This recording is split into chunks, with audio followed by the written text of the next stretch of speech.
ত্রয়োদশ জাতীয় সংসদ নির্বাচনে জনগণের সমর্থনে এককভাবে সরকার গঠনের আশাবাদ জানিয়েছেন বিএনপি চেয়ারম্যান তারেক রহমান।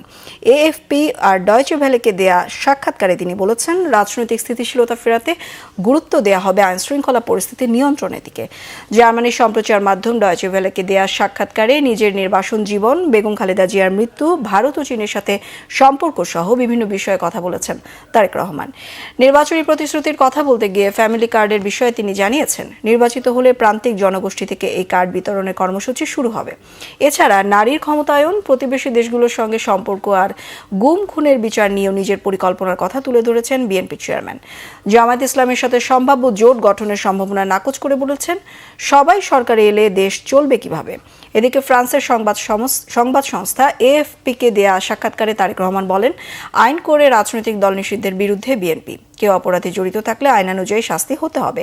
তিনি অভিযোগ করেন, বিগত প্রায় ১.৫ দশকে আওয়ামী লীগ সরকার অর্থনীতি, স্বাস্থ্য ব্যবস্থা, জ্বালানি খাত ধ্বংস করে গেছে।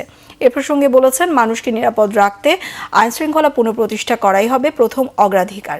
কাজের তালিকার সবার উপরে থাকবে দেশবাসীর অর্থনৈতিক দুর্দশা দূর করা। বৈদেশিক সম্পর্ক নিয়ে বিএনপি চেয়ারম্যান সাবধানী মন্তব্য করে বলেছেন, জনগণ ও দেশের স্বার্থই সবার আগে।